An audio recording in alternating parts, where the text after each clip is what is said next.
निष्पक्ष टीम आज मतदान सर्वे पर निकली है। हम कैंट विधानसभा में हैं, हरिश्चंद्र इंटर कॉलेज के सामने। यहाँ पे कुछ टीचर लोग मिले, अध्यापक लोग मिले हैं जो पथ प्रदर्शक होते हैं। उनसे जानते हैं कि 2022 में क्या होने वाला है।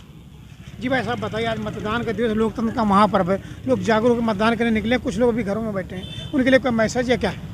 जी, मैसेज तो बहुत बड़ा है कि जिस तरह से हम देख रहे हैं कि आज पहले मतदान होते थे, लोग घर से निकलते नहीं थे, लेकिन इन दिनों देखने में आ रहा है कि काफ़ी % में वोटिंग हो रही है। तो मैं भी आपसे ये दरख्वास्त करना चाहूँगा कि आप घर से निकलें और वोट ज़रूर डालें और ऐसी सरकार को जिताएं जो मुद्दे की बात तो करती हो, जो बेरोज़गारी हटाने की बात करती हो, जो महिला सुरक्षा की बात करती हो। आज के समय मुद्दे बेसिकली क्या हैं? मुद्दे सर यही है, एक अच्छी रोज़गार मिलना चाहिए जवानों को। हमारे आप देख रहे हैं आजकल जवान हैं, बहुत सी नौकरियां आती हैं लेकिन उस हिसाब से नहीं हो पाता है। और सेकंड चीज़ ये है कि महंगाई को ले लीजिए आप। अगर हम ओवरऑल इंडिया की बात करें तो महंगाई पे भी हमें थोड़ा सा वो लगाम लगनी ज़रूरी है। जी सब सरकारी संस्थानों का निजीकरण किया जा रहा है, इस पर यूथ क्या करें? यार देखिए, ये भी बहुत ही इसको अगर मैं एक बात बोलूँ, ये सराहने वाली बात नहीं है। निजीकरण के सपोर्ट में मैं नहीं हूँ। मुझे लगता है जो गवर्नमेंट संस्थाएं हैं वो प्रॉपर तरीके से गवर्नमेंट ही रहनी चाहिए, ताकि गवर्नमेंट का हस्तक्षेप उसमें हो सके। अगर निजीकरण हो जाएगा तो गवर्नमेंट का कोई हस्तक्षेप नहीं रहेगा। कुछ निजी संस्थानों के कर्मचारी, मुझे बात हुई, उन्होंने कहा कि निजी संस्थानों में शोषण होता है। जी, क्या ये सही होता है? बात सही है आपकी, होता है, शोषण होता है, बहुत ही बड़े लेवल पर शोषण होता है उसका। लेकिन हमारे में ये ध्यान रखना है कि सरकार जैसी जो भी बने, वो निजी जो संस्थाएं हैं उन पे भी अपना हस्तक्षेप रखने की कोशिश करें। मेरा मानना ये है। 2022 का चुनाव क्या मुद्दों पर या मुद्दों से भटकता चुनाव? देखिए, अगर जनता की बात करेंगे तो अपने उत्तर प्रदेश की जनता जो है वो धर्म और जाति पे वोट करने वाली जनता है। लेकिन जहाँ तक अब मैं देख रहा हूँ, हमारा युवा जागरूक हो चुका है और हमारे लोग घर से निकल के वोटिंग के लिए जा रहे हैं। अब वो मुद्दों की राजनीति पे वोट करने जा रहे हैं। अच्छे अस्पतालों पे वोट करेंगे, अच्छी शिक्षा पे वोट करेंगे। फर्स्ट ऑफ ऑल हमें अच्छी शिक्षा चाहिए, क्योंकि जब हमारे बच्चे पढ़े लिखे होंगे, अच्छी शिक्षा मिलेगी तो हमारा देश विकास की ओर बढ़ेगा। बाबा साहब डॉक्टर भीमराव अम्बेडकर ने कहा, शिक्षित बनो, संगठित रहो, संघर्ष करो। आपका मतदान किन मुद्दों पर है? सेम चीज़ कि जैसे कि आप देख रहे हैं इस समय बेरोजगारी चरम पे है, जनता त्रस्त थी। एक मौका है जनता के सामने कि अपना प्रतिनिधि चुनें यहाँ से और आगे बढ़ के उनको सपोर्ट। 22 में क्या कुछ नहीं, 22 में तो नया होने वाला है, नया देखिए बिल्कुल बदलाव। भाई साहब आपका क्या मैसेज? मेरा मैसेज हमारे देशवासियों को, विशेषकर हमारे कैंट वासियों को यही है कि जिस तरह अभी पूछा जा रहा था कि किन बातों को लेकर आप अपने मतदान को कर रहे हैं, और मेरी समझ से मतदान बहुत ही इम्पोर्टेंट है। और आप मुद्दों पे नहीं बल्कि एक बदलाव पे और एक विकास की ओर प्रगति होते हुए और अपने देश के बदलाव की ओर, अपने देश की महिलाओं बहनों की सुरक्षा की ओर और देश की प्रगति की ओर देखते हुए अपने बहुमूल्य वोट को डालें। क्योंकि मैं ये समझता हूँ कि हमारा जो वोट है वही सबसे सर्वोच्च है और सबसे शक्तिशाली है, जो किसी को भी कुर्सी पे बैठाता है और कुर्सी से उतारता है। आज का यूथ सरकार से क्या अपेक्षा करता है? आज के यूथ सरकार से यही अपेक्षा करता है कि निष्पक्ष जो एक राजनीति है उसकी मांग करता है, साफ़ सुथरी राजनीति की मांग करता है। देश और धर्म और बाकी सारी मुद्दों को हटाते हुए एक देश के नौजवानों को रोज़गार और देश के नौजवानों को अच्छी शिक्षा, अच्छी नौकरी और उनके टैलेंट के अनुसार उनको उनकी जो चीज़ें हैं उनको बढ़ावा मिले और वो आगे बढ़े। ये एक नौजवान देश के नौजवानों की तरफ से बोलता है कि उनको प्रगति मिले जो अब तक नहीं मिल पा रही है, जो अभी भी भटक रहे हैं, डिग्रियां लेके रिक्शा चला रहे हैं, डिग्रियां लेके भटक रहे हैं और ठेला लगा रहे हैं, उनको कोई नौकरी नहीं है। मैं देश का जवान होने के नाते उनको बोलता हूं कि अपने वोट को सही दिशा की ओर डालें और अपने लिए खड़े हों। आपका मतदान सर किन मुद्दों पर है? देखिए, जैसे कि आप जानते हैं कि हम सब यहाँ पे टीचर्स लोग इकट्ठा हैं और नेताओं को नेता बनने में एक टीचर, एक शिक्षक का बहुत बड़ा योगदान होता है। नेता तो छोड़ दीजिए सर, बच्चे को जन्म के बाद माँ बाप से बड़ा स्थान मेरी नज़र में शिक्षक का ज़्यादा होता है। आप समाज के पथ प्रदर्शक होते हैं। जी हाँ, बिल्कुल। आज शिक्षा का स्तर आप बेहतर जानते हैं कि क्या स्तर हो गया है। भाई, जब कोई नेता अच्छे लेवल पे काम करते हैं तो हम शिक्षक को सबसे ज़्यादा खुशी मिलती है, और जब वही नेता निकम्मा हो जाता है तो सबसे ज़्यादा दुख हम अध्यापकों को होता है कि हम लोग we are the makers of the city, हम लोग जनता को बनाने वाले, हम लोग हमारा कांधों पे बहुत बड़ा बोझ है, जिम्मेदारी है कि ऐसे स्टूडेंट्स को हम अच्छे लेवल पे पहुंचाएं। बट वही चीज़ जब हम देखते हैं नेताओं में कुछ अच्छे कुछ बुरे, हमारे लिए तो सब बराबर है, परंतु हमारा यही एक लक्ष्य होता है कि हर कोई सबसे पहले जाति धर्म से उठ के एक समान मूल निवासी के नज़र से देखे हर एक जनता को। क्या लगता नहीं कि सरकार या राज्य के राजनीतिक दल इस चुनाव को धर्म, जाति, मंदिर, मस्जिद, नकाब, हिजाब, बिकनी, साइकिल बम कहाँ कहाँ लेके आते हैं? मुद्दों की बात, शिक्षा, स्वास्थ्य, रोजगार की बात नहीं कर रहे हैं, इस पे क्यों मैसेज? देखिए, इस पे आपकी एक बात और मैं डालूंगा, इसमें जिस तरीके से आपने मुद्दे आपने बताए हैं, धर्म, जाति, मंदिर, मस्जिद, तो उस पर धर्मांतर का भी है। तो हम इससे उठ के अगर सोचे, सरकार सोचे कि हम भारत को और ऊंचा कैसा बनाएं, ना कि धर्मांतर पे, क्योंकि धर्मांतर में क्या होता है कि बहुत साल पहले भी धर्मांतर होते थे, अभी भी हो रहे हैं, और इससे देश को कोई लाभ नहीं है ना नुकसान है। मगर देश तो संविधान से चलेगा, धर्म से तो चल नहीं सकता। वही सेम बात है।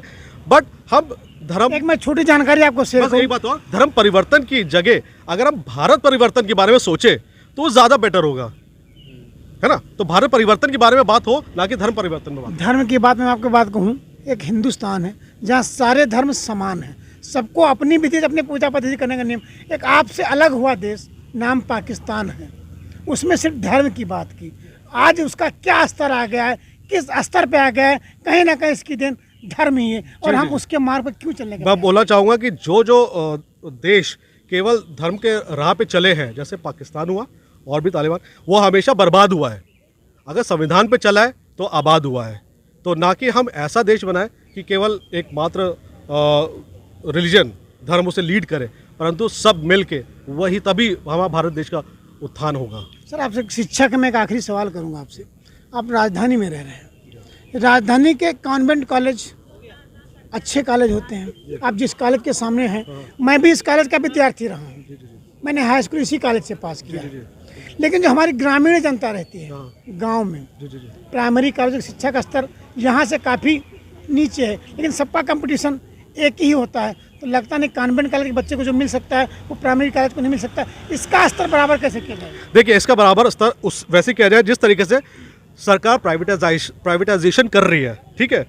प्राइवेटाइजेशन करने के साथ साथ हमेशा वो चीज़ उस बंदे को मिलनी चाहिए जो जिसका एक्सपर्ट है। मानते हैं आप, अगर मेडिकल की बात है तो मेडिकल का स्तर कहाँ पे ज़्यादा पाया जाता है? मिशनरीज के बीच में। और एजुकेशन का मामला कहाँ सबसे अच्छा पाया जाता है?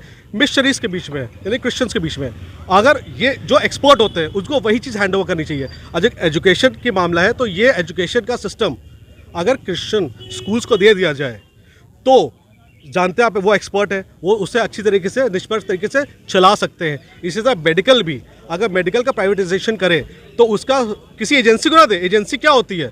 एजेंसी एक तरीके से बनियागिरी होती है। हम बनिया के हाथ में मेडिकल और स्कूल और एजुकेशन क्यों सौंपे? हम उसको दे जो बिल्कुल ही ज़्यादा, जो जिसका एक्सपर्ट हो। तो एजुकेशन और मेडिकल, क्रिश्चियंस जो सोसाइटी, मिशनरीज, उनके हाथ में सबसे ज़्यादा एक्सपर्ट आप सब मानते हैं। मैं एक सवाल करूंगा आपसे। प्राइवेट या कॉन्वेंट कॉलेज के जो अध्यापक होते हैं वो हम आपके बीच से होते हैं। जो प्राइमरी और मिडिल कॉलेज में अध्यापक होते हैं उनकी शिक्षा का स्तर कहीं उनको डिग्रियों का बहुत ज़्यादा अंबार होता है, बहुत कुछ पास करके फिर वो अध्यापक बनते हैं। लेकिन उनके बच्चे पढ़ने में शायद बहुत कमज़ोर होते हैं, और जो कॉन्वेंट कॉलेज के बच्चे तो बहुत तेज़ होते हैं। आखिर ऐसा क्यों है? ऐसा इसलिए है कि अगर हम, इससे पहले मैं पहला सवाल का जवाब देना चाहूँगा कि जो शिक्षा का स्तर कॉन्वेंट स्कूल के बच्चों का और जो गांव के बच्चों का, वो स्तर जब बराबर हो सकता है जब हमें एक ऐसी सरकार मिलेगी जो विलेज के स्कूलों के बारे में चिंता करेगी। अब तक हमने देखा है कि गाँव में स्कूल तो बनाए गए हैं, है ना, वहाँ पर आपको पता है बच्चे दरी बिछा के बैठते हैं, उनको बैठने तक की जगह नहीं है।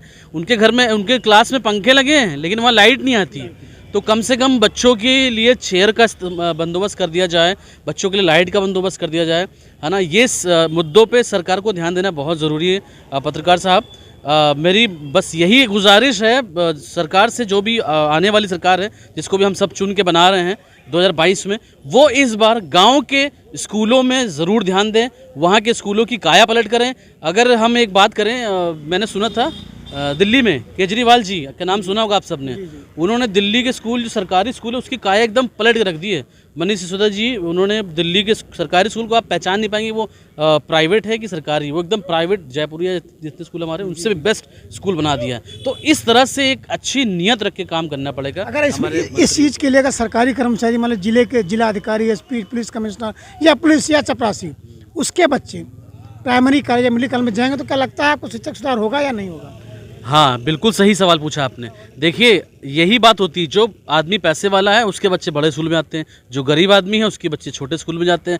ये समानता का अधिकार जब आएगा जब बड़े आदमी के बच्चे भी सेम स्कूल में पढ़ेंगे, तब दोनों बराबर बैठेंगे, तो दोनों के अंदर समानता का सोच आएगी, समानता का अधिकार मिलेगा, समांतर की शिक्षा भी उनको प्राप्त होगी। तो सबसे पहले चाहिए कि ये बड़ा और छोटापन दूर करें, समानता का अधिकार, जिस तरह से बाबा साहब ने कहा था समानता का अधिकार मिलेगा तो ये चीज़ें आएंगी ही नहीं। हो सकता है मेरा प्रश्न झूठा हो या गलत हो, मुझे इस पर ज़्यादा विश्वास नहीं है। आज प्राइमरी विद्यालयों में शिक्षा के नाम पर कुछ नहीं मिलता है, बाकी जूता, मोजा, कापी, किताब, बैग, दरिया, खाना पीना सब मिलता है, लेकिन जो बेसिक उसका काम है शिक्षा देना, शायद उसका अभाव हो रहा है। और यही नहीं, शिक्षा मंत्री भी खुद चिट्ठी लिखते हैं किसी कॉन्वेंट टीचर को कि वो मेरा वोट नहीं लिया गया है, कि वो उनके जानने वालों का एडमिशन कॉन्वेंट में करना। नहीं, ये बात जो आपने कही है बिल्कुल सही कही है। मेरा आधार कार्ड खो गया है। कुछ कह रही मैं ये कहना चाहूँगा कि जैसे कि आपका सवाल क्या था, एक रिपीट करेंगे एक बार? जी मैडम, हाँ आपकी क्या मैडम? मेरा आधार कार्ड खो गया, वो नहीं ले रहे हैं। नहीं, आपका वोटर लिस्ट में नाम है? हाँ है, ये देखिए तभी तो लिए है। वोटर, उसके बाद क्या बता रहे हैं वो? नहीं लेंगे। तो क्या इसमें नाम नहीं आपका? लिस्ट में नाम है तो सब। क्या मंगा रहे हो, क्या चाहिए? कह रहे कि कॉपी लियो किसकी आधार कार्ड कॉपी की। आधार कार्ड। तो वो बाकी हो कोई गया? चीज नहीं है।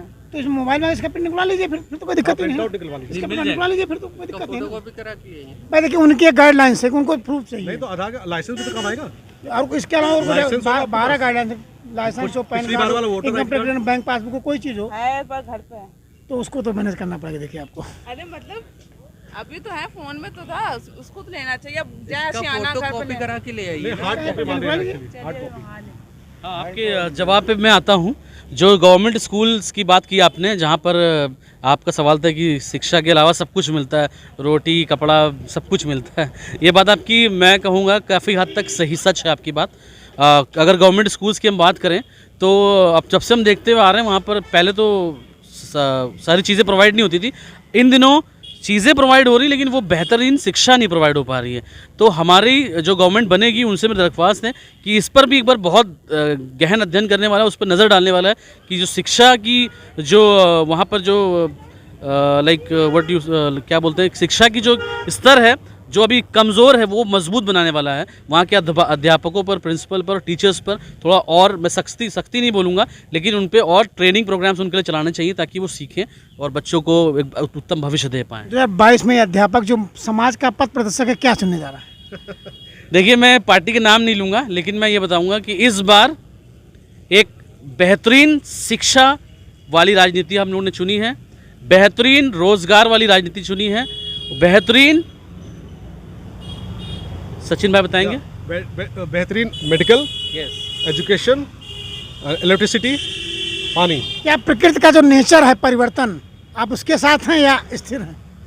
देखिए, हमने अपनी इच्छा से हमने वोट दिया है, बाकी ईश्वर जिसको चुनेगा। प्रकृति का नेचर है परिवर्तन, उत्तर प्रदेश में क्या लग रहा है? हाँ, परिवर्तन बिल्कुल, चेंज विल हैपन, चेंज होगा और चेंज होना ही है, क्योंकि चेंज पूरी उत्तर प्रदेश चेंज मांग रहा है, बदलाव मांग रही है, परिवर्तन मांग रहा है। आप कहीं भी किसी भी गली में निकल जाए ना, हर बंदा आपको ये बोलेगा भैया इस बार बदलाव चाहिए हमें, अब हम नहीं झेल पाएंगे। युवाओं ने ललकारा है, उनकी समस्याओं का निवारण नहीं हुआ, उन्हें रोजगार चाहिए, शिक्षा चाहिए, समस्याओं से निदान चाहिए। कहीं ना कहीं उसके लिए सरकार को ये फेलियर मानते हैं। इन्हें अपने भविष्य के लिए रोजगार, शिक्षा और स्वास्थ्य चाहिए। इसी को ध्यान में रखकर इन्होंने अपने मताधिकार का प्रयोग किया है और इन्होंने, इनकी बातों से ऐसा लगता है कि उत्तर प्रदेश प्रकृति के साथ चलने को मजबूर है। जिस तरह प्रकृति का नेचर परिवर्तन का है, उसी प्रकार से उत्तर प्रदेश का नेचर भी 2022 में परिवर्तन का होने जा रहा है। कैमरा नसुनी के साथ राजू यादव, निष्पक्ष दस्तक, लखनऊ।